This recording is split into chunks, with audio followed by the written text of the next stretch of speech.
하나님 아버지, 이 새벽에 주님 앞에 나와 예배를 드리게 하시니 감사를 드립니다. 오늘 우리의 분주한 마음을 잠잠하게 하시고 욥의 말씀을 통해 고난 속에서도 하나님을 신뢰하는 믿음을 배우게 하여 주시옵소서. 듣는 귀를 열어주시고 우리의 심령 가운데 성령으로 함께하여 주시옵소서. 예수님의 이름으로 기도드립니다. 아멘. 오늘 우리는 욥기의 말씀을 통해 인간의 이해를 넘어서는 하나님의 섭리와 고난 속에서도 흔들리지 않는 믿음이 무엇인지를 함께 묵상해 보려고 합니다. 많은 사람들은 욥기를 단순히 고난받던 사람이 다시 회복된 이야기 정도로 생각합니다. 그러나 욥기는 가볍게 읽을 수 있는 책이 아닙니다. 이 말씀에 인간이 쉽게 설명할 수 없는 고난의 문제와 침묵하시는 것처럼 보이는 하나님, 그리고 진짜 믿음이 무엇인가에 대한 깊은 영적 진리가 담겨 있습니다. 역사적인 관점에서 욥기를 바라보면 욥이 살아갔던 시대는 모세 이전의 시대, 곧 아브라함과 비슷한 족장 시대였던 것으로 여겨집니다. 그때는 율법도 없었습니다. 그리고 이스라엘 민족이라는 민족도 세워지기 전이었습니다. 그 시대 사람들은 매우 단순하고도 강한 신앙관을 가지고 있었습니다. 어떤 신앙관이냐고 말하면 선하게 살면 복받고 죄를 지으면 벌을 받는다. 그런 생각이죠. 사람들은 이런 생각을 너무나 당연하게 여기며 살아갔습니다. 그래서 욥이 하루아침에 모든 재산을 잃고 자녀를 잃고 건강까지 무너지게 되자 친구들은 욥을 위로하기보다는 정죄하기 시작합니다. 내가 이런 고난을 당하는 것을 보니까 하나님 앞에 분명 숨겨진 죄가 있을 것이다. 왜냐하면 그들에게는 고난은 죄의 결과라는 공식이 너무 강하게 자리 잡고 있었기 때문입니다. 그런데 하나님께서는 욥기를 통해 당시 사람들의 생각을 완전히 뒤흔드는 놀라운 진리를 보여주고 계십니다. 다시 말씀드려서 의로운 사람이라 할지라도 고난을 당할 수 있다는 진리입니다. 이것은 당시 사람들에게 매우 충격적인 말이었습니다. 하나님께서는 욥이 죄인이어서 고난을 당하게 하신 것이 아니었습니다. 오히려 욥은 하나님께 인정받는 사람이었습니다. 그런데 욥으로 하여금 깊은 연단 가운데 들어가게 하셨다는 말씀입니다. 우리가 욥기를 통해서 배울 수가 있는 것은 인생 가운데 고난을 만나게 된다는 것은 하나님이 버리셨기 때문이 아니라는 겁니다. 눈물이 곧 실패의 증거가 아니라는 것입니다. 오히려 하나님은 귀하게 사용하는 사람들에게 더 깊은 연단이 있을 수 있다는 사실을 단적으로 보여주고 있다고 말씀드릴 수가 있습니다. 문학적인 관점에서 욥기를 바라보면 욥기는 단순한 역사적인 기록이라기보다 마치 거대한 영적 드라마처럼 기록이 되어 있습니다. 특별히 욥기의 첫 장면은 땅이 아니라 하늘에서 시작이 됩니다. 막이 열리게 되면 배경은 하나님의 어전회의의 자리입니다. 하나님께서 보좌에 앉으시고 천군 천사들이 둘러선 가운데 등장하고 있는 한 인물이 있습니다. 바로 사탄입니다. 사탄을 향하여 하나님이 말씀하십니다. 7절에 보니까 이렇게 말합니다. 그래, 내가 어디서 왔느냐?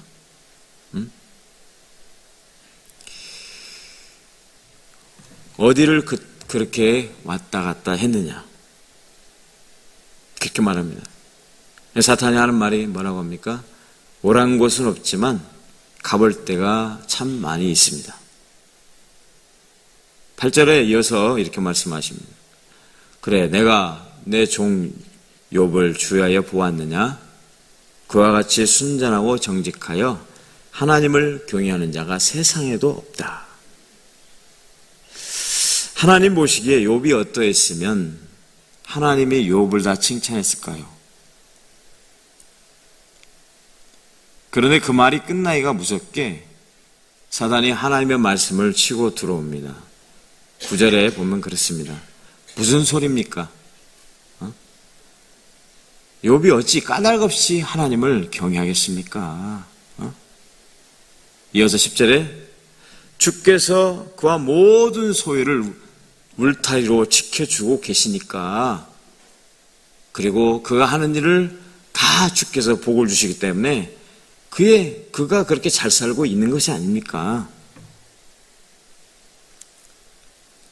이어서 11절에 만약에 주님께서 손을 펴서 그가 가지고 있는 모든 소유물을 한번 쳐보십시오. 아마 그러면 틀림없이 그가 하나님을 욕하고 저주하게 될 것입니다. 참 놀라운 장면입니다. 욥은 지금 땅에서 아무것도 모르고 평범한 삶을 살아가고 있습니다. 그런데 하늘에서는 하나님께서 욥을 자랑하고, 또한 사탄은 그 자랑을 놓칠세라 기회를 타서 욥을 괴롭게 할 계획을 세우고 있었던 것입니다. 정작 욥 자신은 땅에서 하늘의 회의를 전혀 알 리가 없죠. 저와 여러분은 성경을 통해서 이를 알고 있습니다만 욥은 아무것도 모른 채 고난을 맞이하게 됩니다. 이것이 바로 욥기의 핵심입니다. 욥은 아무런 이유를 모른 채 고난을 당하지만 하나님은 모든 상황을 알고 계셨습니다. 왜 내게 이런 일이 일어났을까? 욥은 아무것도 알지 못한 채 욥의 가정에 아주 엄청난 시련과 역경이 찾아오게 됩니다. 이러한 상황을 그냥 지켜봐야 했던 하나님의 마음은 어떠하셨을까?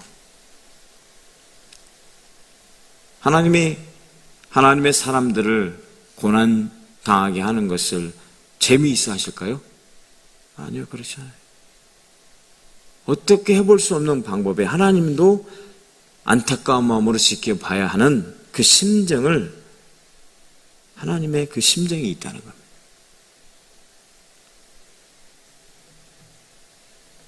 오늘 우리의 삶도 그렇지 않습니까?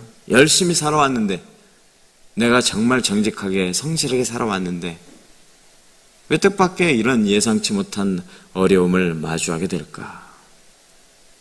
우리는 그러한 절망의 벼랑 끝에 서서 탄식하며 그저 애통할 수밖에 없었던 것 같습니다.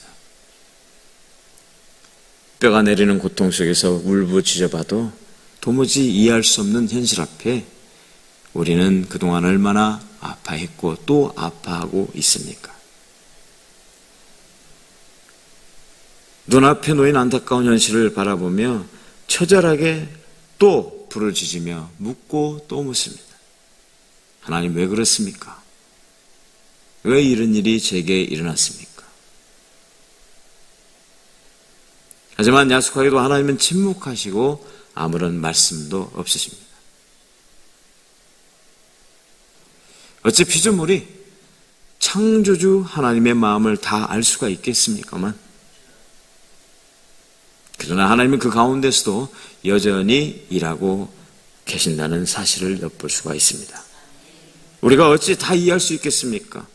분명한 것은 그 순간에도 하나님은 우리의 손을 놓지 않고 계신다는 사실입니다. 역사를 보아도 그렇습니다. 조선시대의 역사를 보면 나라를 위해 충성을 다했던 신하들이 있었습니다. 그런데 그들이 오히려 존귀 여김 받아야 될 자들이 억울한 누명을 쓰게 되고 죽임을 당하는 일들이 얼마나 많았습니까? 대표적으로 사육신 같은 사람들, 왕을 향한 충성과 의리를 끝까지 지켰습니다. 그런데 결국 비참한 죽음을 맞이해야만 했습니다. 세상은 그들을 실패자처럼 여겼습니다. 시대는 그들을 패배자처럼 취급했습니다. 그러나 시간이 흐른 뒤에 역사는 그들의 충성과 진실을 다시 드러냈습니다. 욥도 마찬가지입니다. 당장은 버림받은 사람처럼 보입니다. 모든 것을 잃어버린 실패한 인생처럼 보입니다. 그러나 하나님은 마지막에 욥의 믿음을 높이셨고 그의 삶을 다시 회복시키신 줄로 믿습니다. 초대교회 시대를 보면은 로마의 박해 속에서 많은 성도들이 카타콤이라는 지하 무덤 속에 숨어 예배를 하였습니다. 그들이 무슨 죄를 지어서 고난받은 것이 아닙니다. 오히려 하나님을 믿는다는 이유 하나 때문에 그저 핍박을 받아야 했던 당시의 상황입니다. 가족을 잃어버렸죠. 재산도 빼앗겼죠. 죽음 앞에 서게 됩니다. 언제 붙잡혀서 사자의 입에 던져질지 모릅니다. 하지만 그들은 그런 가운데 오히려 믿음을 포기하지 않았다는 것이죠. 세상 사람들이 이제 기독교가 다 끝났다고 얘기합니다. 너희들은 실패했다라고 말합니다. 하지만 하나님께서는 그들을 믿음의 승리자로 기억하셨습니다. 하늘의 상급을 준비하고 있습니다. 욥 역시 세상 눈에는 버림받은 사람처럼 보입니다. 그런데 하나님께는 인정받는 절호의 기회였던 것입니다. 그러므로 사랑하는 성도 여러분, 우리는 사람의 평가만 바라보며 살아가서는 안 됩니다. 사람들은 우리의 속사정을 어떻게 알겠습니까?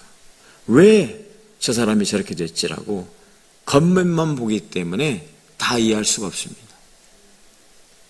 그 사람이 겪었던 그러한 현실은 전혀 그들은 알려고 하지도 않고 생각지도 않습니다. 그러나 정작 그런 현실을 마주한 사람은 얼마나 고통스러운지 알 수가 없습니다. 여러분, 우리가 신앙생활하면서 편안하게 사는 것도 좋겠지만 어찌 보면 그게 다 좋은 것만은 아니라고 볼 수가 있습니다. 때로는 원치 않은 질병으로 고통당할 수가 있고 때로는 경제적인 문제로 파산의 위기에 처할 수도 있습니다. 때로는 자녀들의 문제로 내 마음대로 할 수 없는 자녀들, 부모 말을 들어주면 얼마나 좋을까라고 할 텐데 너무나 내 자식이지만 내가 어떻게 할 수 있는 게 없잖아요. 그런 안타까운 마음 속에서 우리는 고난의 터널을 지나가고 있습니다. 오늘날 세상은 얼마나 많이 가졌는가를 중요하게 생각합니다. 얼마나 성공했을까? 성공이라는 게 뭡니까? 얼마나 유명해졌을까? 그 도대체 유명이라는 게 뭘까요? 얼마나 인정받았다? 도대체 인정받는 게 뭡니까? 세상 사람들의 기준은 크고 많고 넓고 높고 하는 것에 가치를 기준을 둡니다. 그러나 우리 믿음의 사람들은 달라야 되죠. 우리는 사람들의 수에 있지 않아요.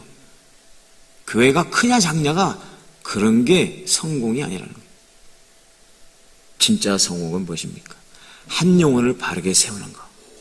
한 영혼을 하나님의 사람으로 바르게 세워가고 그가 그 안에서 자유하며 행복해하는 것. 그것이 바로 진짜 성공이 아니겠습니까?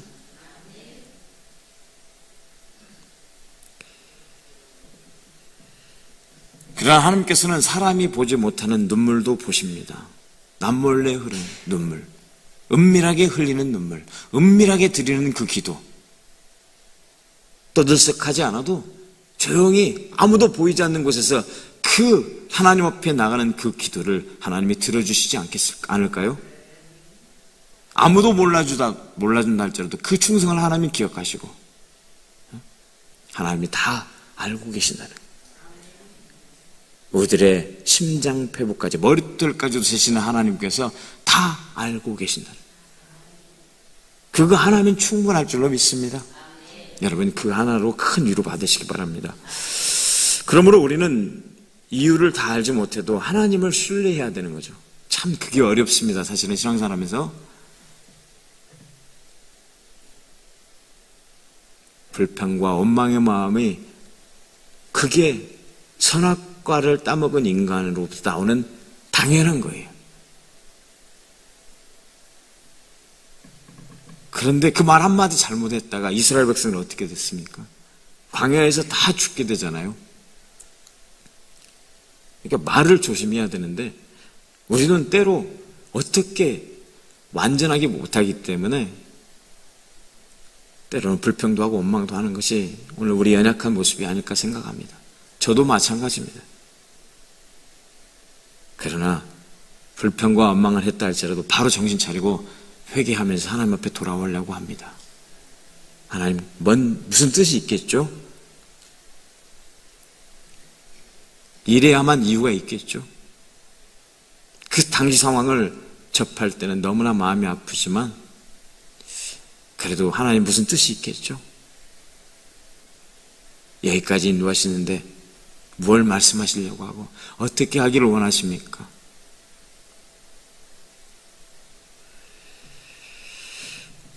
모든 상황이 다 이해가 된 뒤 시작되는 것이 믿음이 아닙니다. 믿음은 모든 상황이 다 이해된 뒤 시작되는 것이 아니고 오히려 이해할 수 없는 순간에도 하나님을 붙드는 것이 믿음인 줄로 믿습니다. 그래서 로마서 8장 28절에는 이렇게 말씀하십니다. 하나님을 사랑하는 자들에게는 모든 것이 합력하여 선을 이룰 것이다. 너희가 정말 하나님을 사랑하는가? 정말 그렇다면 끝까지 하나님을 신뢰하고 믿어봐라.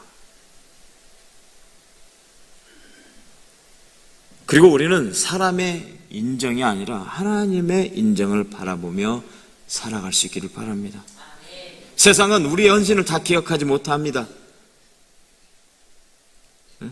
주방에서 헌신하는 모습, 남몰래 청소하는 모습, 남몰래 이렇게 새벽마다 물 떠놓는 모습, 알게 모르게 각 부서에서 각 처소에서 열심히 헌신하는 그 모습을 누가 다 알겠습니까? 그러나 하나님은 알고 계실 것입니다. 반드시. 그래, 너희들이 그 수고를 내가 안다. 너희들이 수고를 얼마나 했기 때문에 내가 보상해 주는 게 아니라 너희들이 하나님을 사랑하는 마음으로 하기 때문에 내가 너희와 함께 할 거야. 너희와 함께 하는데 너희 시대뿐만 아니라 너희 자손들까지 함께 할 거야. 할렐루야.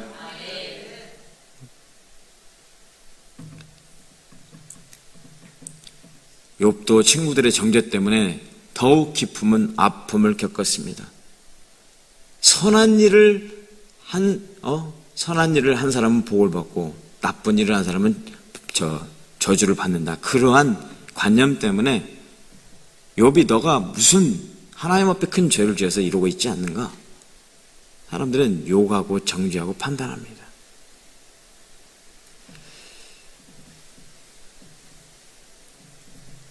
그러나 하나님은 욥의 중심을 알고 계셨습니다.